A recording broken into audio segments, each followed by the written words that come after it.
My brother is in the garden. In the midst of a hurricane with a violent thunderstorm, my 4-year-old daughter pointed outside. I couldn't believe my ears. After all, my son had passed away in an accident 5 years ago. However, I knew my daughter had a mysterious power. Thinking it couldn't be, I glanced toward the garden, and there stood my son, who was supposed to be in heaven. After that, a terrifying truth was spoken from his mouth. Shaking with rage, I vowed firmly, I'll make them pay for this. I am Hannah. Born in New York, I lost my parents when I was very young. I spent my days moving from one relative's house to another.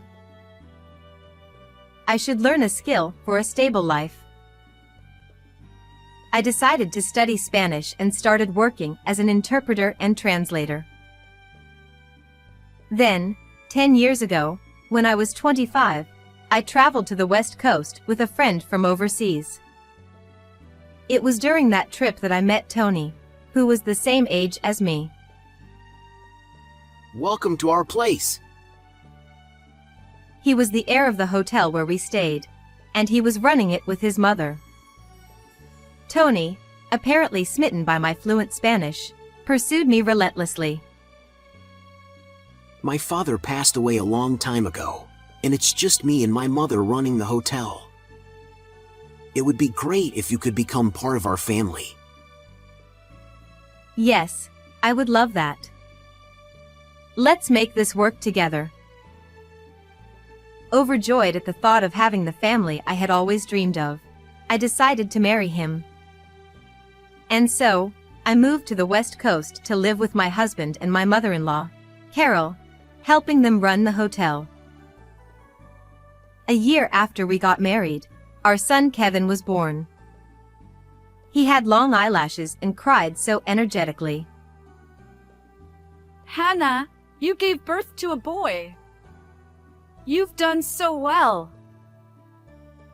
Now we won't have to worry about an heir. It seemed both of them had hoped to pass down the family hotel, small yet rich in history, to a son. I never cared about the gender, but I'm happy they're so thrilled about the baby's birth.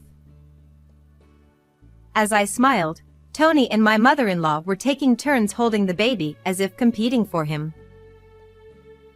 Then, when Kevin turned 4, something happened. We've decided to build another hotel on a small island, 3 hours away by car and boat. Suddenly, Carol excitedly announced her plan to expand the business and build a resort hotel on a remote island. Why in such an inconvenient place? But surely, she has a reason. While puzzled by the choice of location, I decided to support her in this new business venture. Little did I know that this new hotel, which would come to be known as the Annex, would drastically change the lives of Kevin and me. The Annex Hotel didn't make any profit after it opened and became deeply in debt. At first, guests came not only from within the US but also from South America, eager to experience the charming town. However, the staff only spoke English. As a result, the tourists who stayed for extended periods gradually stopped coming. Even guests from around the West Coast visited, but since the island lacked tourist attractions, most of them only stopped by without staying overnight. Hannah, you can speak Spanish, right? Become the landlady of the Annex. Frustrated with the hotel's lack of popularity, Carol summoned me to the office of the main hotel and gave me this order with a serious expression. Me? Are you sure you want me to? Hannah, you're really good at Spanish. Please, we're family, right? Standing next to my mother-in-law, Tony rubbed his hands together and bowed to me. It'll only be for a short while, just until the business stabilizes. After that, you can come back to the main hotel and take it easy. This is when family has to come together and unite. Her sharp voice in the word family stirred something deep in me, having grown up without one. If my language skills can be of use, I'll give it my all. That was the decision I made, but little did I know, it was the gateway to a living nightmare. Every day, I traveled 3 hours each way to the remote island, starting early in the morning. Good morning. The weather's nice today. Do you have any fish you recommend for tonight's hotel dinner? I valued my relationships with the islanders, focusing on local consumption and using local ingredients in the hotel.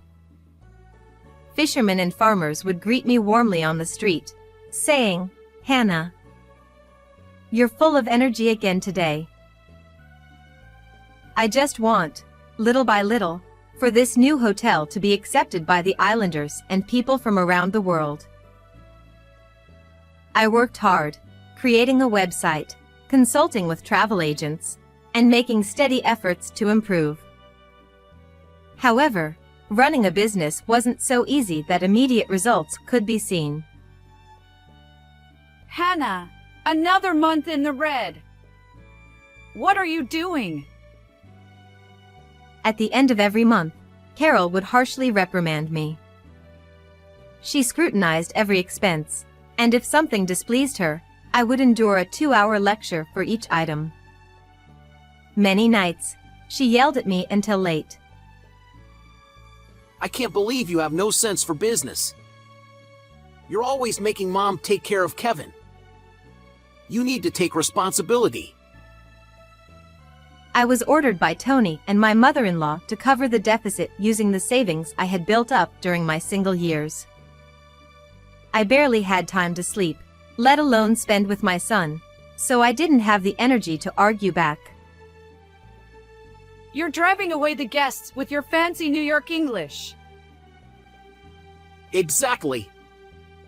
You lack determination. You're not putting in enough effort. Running a business isn't a game. Harsh words thrown at me from both of them. Yes. I'm sorry. Ashamed of my own inadequacy, I hunched my shoulders and apologized, handing over my money to my husband and mother-in-law. The savings I had accumulated as a single woman were disappearing rapidly. During the time I was still obeying Tony and Carol, something unexpected happened. The smell of coffee. It's making me nauseous. I found out I was pregnant with our second child. How could you let this happen when things are so busy? You'll still need to work. Despite my severe morning sickness and feeling faint, Carol glared at me. If you're too sick to get on the boat, you'll just have to stay on the island. Pregnancy isn't an illness. Don't you dare get soft on me. As if I were being kicked out, I was made to live at the annex while pregnant. Kevin is the heir, so I'll be the one to properly educate him. My mother-in-law, who doted on 5-year-old Kevin, refused to let me take him with me, insisting that the mainland had better education and healthcare than the island. She's right. Kevin has his kindergarten friends here. It's hard, but it's only for a little while. Once things settle down, I'll come right back. So, I decided to leave Kevin in the care of Tony and Carol. About 2 months after I began living on the island, my morning sickness finally eased. I became even closer to the islanders, and together we came up with ideas like holding regular events to attract more guests and adding more signs in foreign languages. As I thought of my son's smiling face, I started to think it might be time to return to commuting from the main hotel. But just then, I received a phone call from my husband. Kevin. He was in a car accident. He passed away just now. I couldn't comprehend what he was saying. But realizing I needed to get to my son immediately, I simply said, "I'll come back right now," and was about to hang up. What are you talking about? The sea is rough right now. His words jolted me. Unfortunately, a hurricane was approaching at that very moment, and all boats had been cancelled. For the next few days, I couldn't cross the sea, and during that time, Kevin's funeral and cremation had already taken place.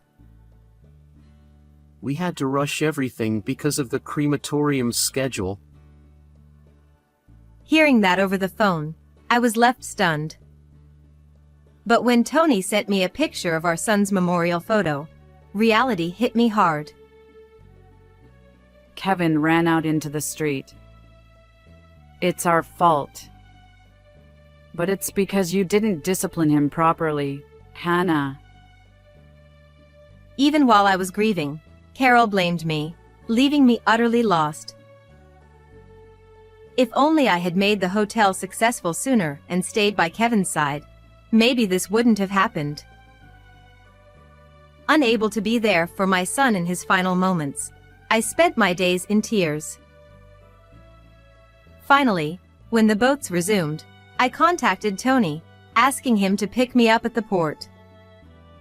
But in a somber voice, he hesitated, saying, "But If you come back here, you'll just be surrounded by memories of Kevin, and it'll be too painful. Why don't you stay at the annex for a while?" Exactly. Right now, you should focus on the baby that's coming. Even my mother-in-law, who had taken over the phone, encouraged me to stay on the island, perhaps out of concern for my grief. But I want to visit his grave. What are you talking about? If something happens to our next child, we really won't be able to recover. Let's just focus on the baby right now. With both of them urging me, I reluctantly decided to focus on the pregnancy. More than 6 months passed, and without returning to the mainland even once, I gave birth to our daughter, Kate, on the island. Like her brother, she had long eyelashes and was full of energy. The neighbors adored her, and she grew up healthy and strong. This time, I was determined to raise her on this nature-filled island, so I could always be by her side. My husband respected my wishes, and my mother-in-law, having no interest in a girl who wouldn't be an heir, easily agreed. However, Tony, busy with work at the main hotel, only visited the annex about once a month. I was also occupied with balancing childcare and my responsibilities as the landlady, so even though we saw each other less often, I thought that as long as we both worked hard, things would eventually settle down. Sorry, but I won't be able to visit next month. What? I won't get to see Daddy? One morning, while we were having breakfast at home near the annex, Tony, who had come to visit the day before, announced this. Our daughter, who had just turned 4, puffed her cheeks in frustration. As Kate entered kindergarten, Tony visited the island even less frequently. "Then we'll come see you. I haven't left the island since she was born." What? Are you serious? The hotel still needs a lot of work. You can't just leave. You can't afford to take running this business lightly. Whenever I suggested visiting the main hotel, Tony would get angry, spitting his words in frustration. Seeing him pay more attention to his hairstyle and stylish bags than before we got married made my chest tighten with unease. I see, Mommy's the innkeeper, so let's work hard together. That's right. You and Mommy both need to work hard and make the hotel thrive. We're aiming to be the best in the world. Tony's passionate dedication to the hotel made me feel guilty for doubting my family. It's only natural for him to care about his appearance since he's in the hospitality business. I told myself, convincing myself as I focused on raising Kate and managing the inn on the island every day. Less than a month later, the largest hurricane in recent history was heading toward the island where the annex stood. All the residents were evacuated to the mainland. I'm scared. On the boat heading to the port, my daughter clung to me, her voice trembling with fear. "Don't worry, Mommy's right here with you." I held Kate tightly. 4.5 years ago, during that hurricane, I couldn't even hold my son's hand, but now, being by my daughter's side, I felt grateful I could raise her myself. We're back. As soon as we arrived, I went straight to the office of the main hotel. Hannah? What are you doing here? And you brought Kate too. Why did you come here? Both Tony and Carol, who had been taking a break, screamed in surprise.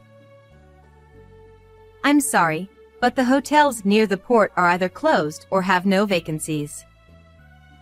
I gave up my room to the islanders and came here instead." In fact, I had been instructed by them to stay at one of the hotels near the port so I could resume work as soon as the hurricane passed. I had changed my plans last minute, so their reaction was understandable, though it seemed a bit exaggerated. However, the familiar atmosphere of the main hotel brought back nostalgia, and I felt as if my son was nearby. The odd feeling quickly faded. Kate, on the other hand, was fascinated by the mainland hotel, looking around curiously for the first time. Tony quickly stepped in front of her, blocking her view. Coming all the way here during a hurricane is dangerous. You must be exhausted. There's a nap room available, so rest there. We've got guests here. And don't come out until we come to get you. In a fluster, they hurriedly ushered me and Kate into the room. Huh? Normally, they'd tell me to get to work. Their behavior puzzled me, but I decided to take the opportunity to unpack and relax. My brother is here. Suddenly, Kate, as if possessed, ran toward the window. She pressed her face against the glass and pointed to the garden. She had only ever seen her brother's face in photos. "Sweetie, like I've told you before, your brother passed away in an accident." No. He's really here. She interrupted me, her eyes wide with excitement, urging me to go into the garden. Could this be one of those moments? Kate had a mysterious gift for finding lost children. At large events like autumn festivals, when kids would wander off, Kate always seemed to find them quickly. The islanders would praise her, calling her Detective Kate or the child-finding master, which always made her beam with pride, often asking me to pat her head. Could there be a guest's child lost in the garden? It's dangerous with the hurricane coming. I quickly stopped unpacking and took her to the garden. What I saw there shocked me beyond belief. A boy with brown hair blowing in the strong wind stood there, looking strikingly like my son. Kevin. Kevin, is that you? It felt like a dream, but there was no mistaking it. His long eyelashes, the shape of his nose that resembled mine, the mole on his cheek. He had grown taller over the past 4.5 years, and at 9 years old, his age and appearance confirmed he was my son. I ran toward him. He stared at me and whispered, "Mom? How is this possible? What's going on?" As I hugged him tightly, crying uncontrollably, Kevin also began to cry. Kate toddled up behind us, gently patting our backs.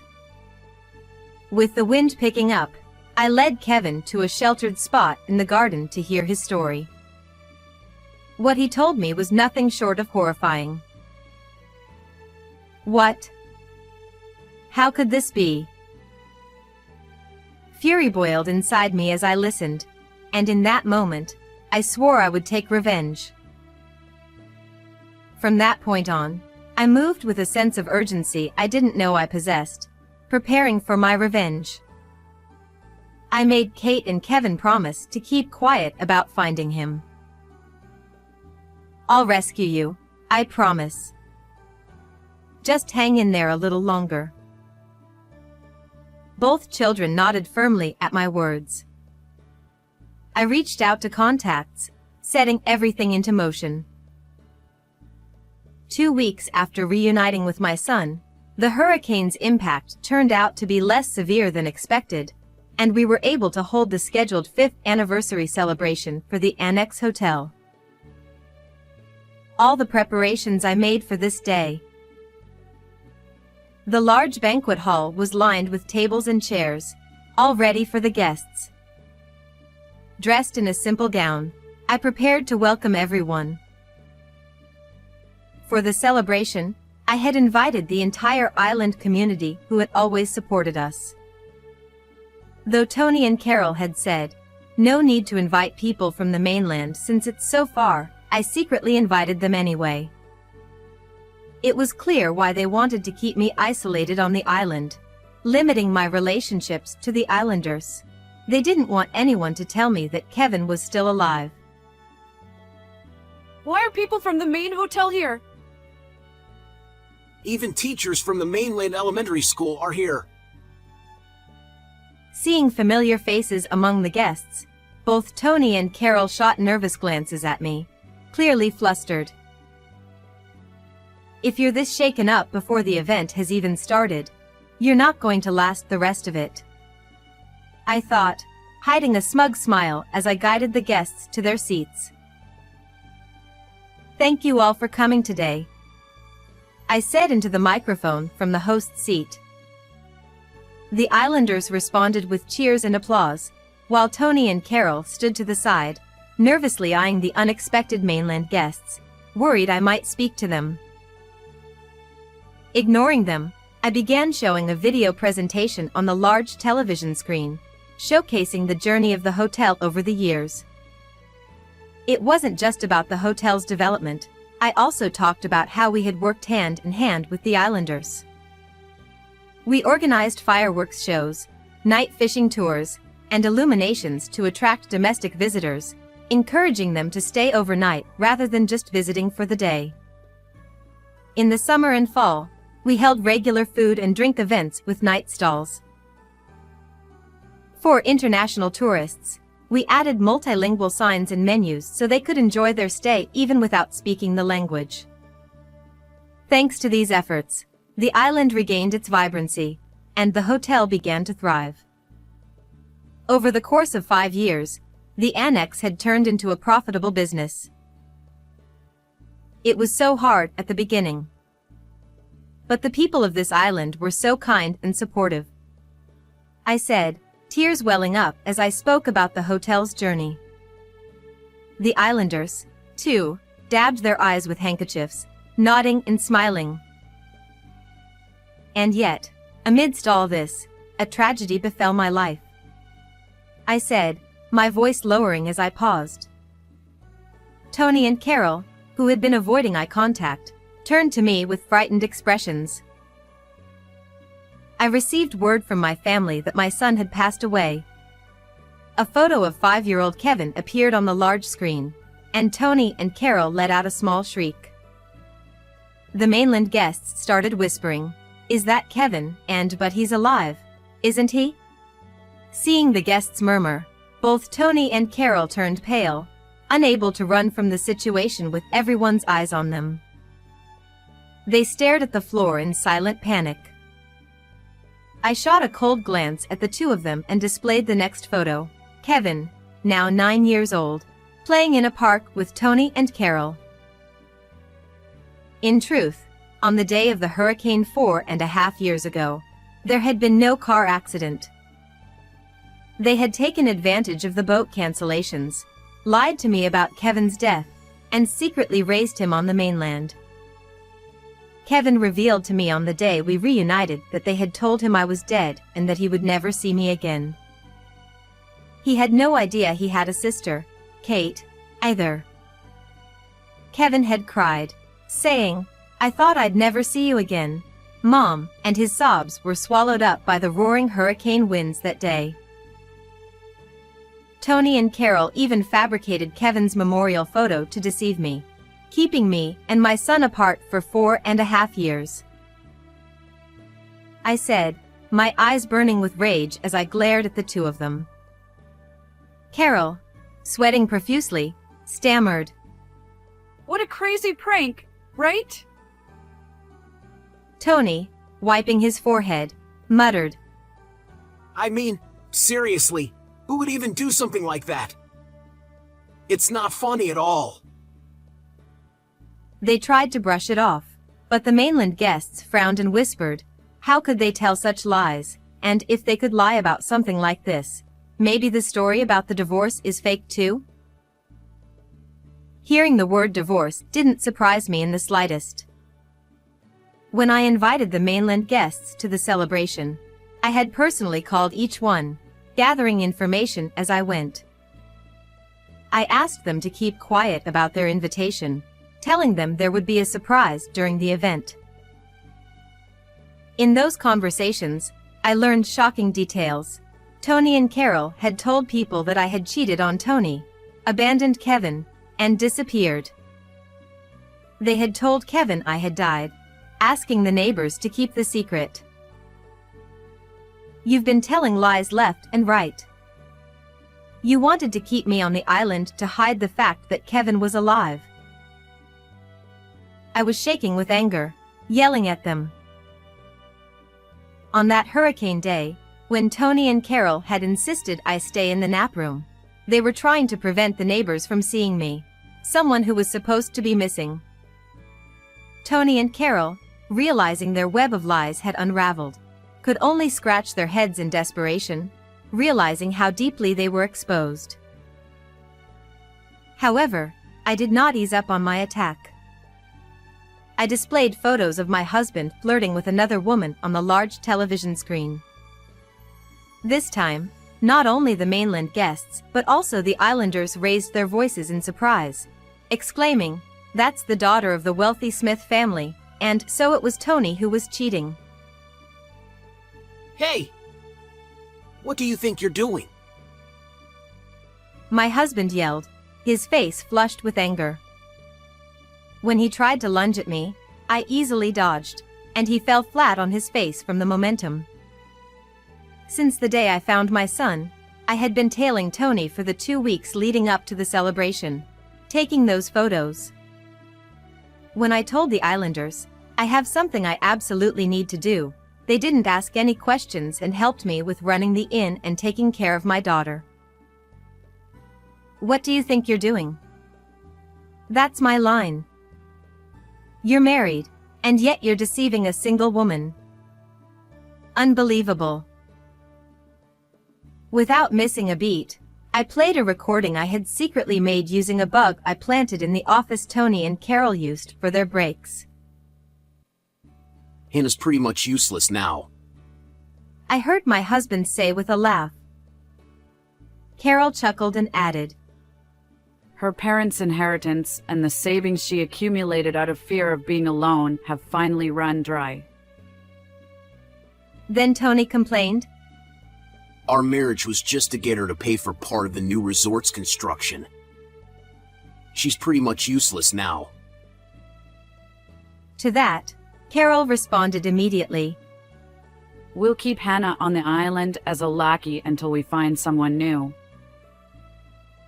It was clear Tony had only married me for my money. And then Carol, her voice practically giddy, said, Next up is the Smith family's fortune. That family is loaded. Tony cheerfully replied, I've been dating her for about 4 years now, and at 28, she's ready to settle down. She's all in for marriage. Carol then suggested, Until we have an heir, we can just let the rich girl take care of the kid. to which Tony coldly responded, Once I have an heir with the new woman, Kevin can conveniently disappear in a real traffic accident. The murmurs among the guests grew louder as they listened to the recording. Wait, this isn't what it sounds like. Hannah, what have you done? Ignoring their panicked outbursts, I looked away, leaving the two to squirm before the gathered guests.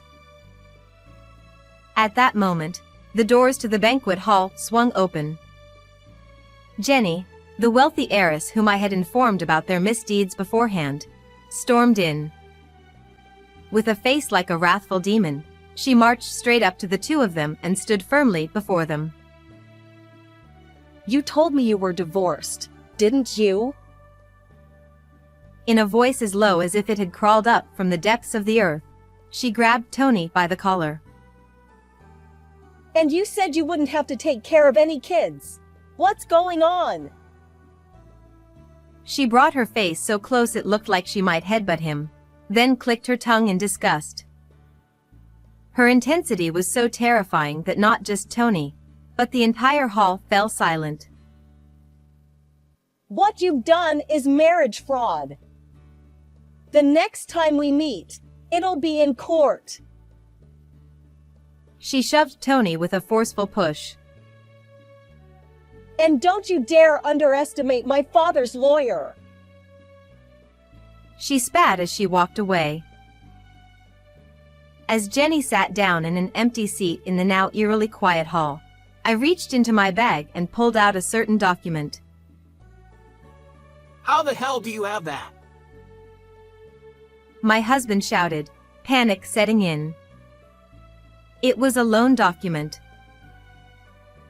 On the day I found my son, while they were busy with hurricane preparations, I had secretly investigated Carol's office in the main hotel.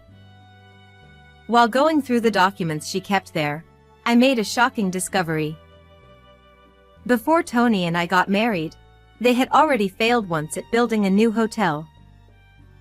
And yet, undeterred, Carol had purchased cheap land on the remote island, thinking it would make for a good resort, even though it was clearly unprofitable. The total debt was $10 million. In their desperation to recover from their failing business, they had targeted women with money. You've constantly accused me of not having enough determination, not working hard enough, and not being capable of running the business. But the ones who are truly incompetent are you too. I held the $10 million loan document high for all the guests to see. Oh, no! Stop it! Their faces turned bright red as they tried to snatch the document from me, hurriedly folding it up and stuffing it into Tony's pocket. But before they could breathe a sigh of relief, I thrust another document in front of them, a life insurance policy. I found this life insurance policy under my name in Carol's office, but I don't remember signing up for it. I tilted my head in mock confusion, watching their faces grow tense. They had been plotting to use my death to pay off their debts. The guests, horrified by their string of misdeeds, whispered, "We can't associate with people like them anymore. Divorce it is. I'll be working with my lawyer to ensure I get custody of the children, as well as alimony and child support." I looked at them with contempt, declaring loudly and clearly, But we owe $10 million. That's impossible. Okay, let's just calm down for now. We can work things out. Desperate, Tony and Carol began trying to appease me. Don't make me laugh. Why would I believe anything from people who have targeted both my money and my life? You can rot in hell. I yelled at them with such fury that, unable to contain themselves any longer, the islanders rose to their feet. Never show your face in front of Hannah again. Get off this island, you heartless monsters! They shouted, gathering around me to protect me. Surrounded by the enraged islanders, Tony and Carol shrank in fear, too terrified to speak. Thank you all. So much. I said through tears, overwhelmed with gratitude for the islanders' support. Soon after, the lawyers Jenny and I had called arrived, and the two were dragged off to another room to discuss the divorce and alimony. It was thrilling to see them leave dejectedly, as the guests and I bid them farewell with applause. After that, my divorce from Tony was finalized, and my son, who had been separated from me for so long, safely returned to my side. Not only did Tony make an enemy of me, but also of a wealthy family, and he will undoubtedly be crushed in court by the lawyers. He's left with millions in debt, along with $100,000 in alimony and $200,000 in child support, $300,000 in total. His reputation has hit rock bottom. The hotel is up for sale, and he's no longer capable of managing anything. No doubt he'll live a miserable life, constantly chased by debt collectors, barely scraping by. By the way, Jenny's father personally thanked me, saying, "Thank you for exposing their wrongdoing before my daughter could marry him." And he did something incredible. Recognizing my initiative and management skills, he bought the island hotel that had been put up for sale. He made me the manager of the hotel. He also pledged support for the entire island, and now I'm busy every day with revitalizing the town. My son and daughter, who now live with me at the hotel, help out a lot and have become the face of the hotel, not just as a brother and sister, but as our star duo. We're enjoying life together as a family. One day, I hope you'll come visit our hotel, too. How did you like today's story? Don't forget to subscribe to the channel. I'll see you in the next video.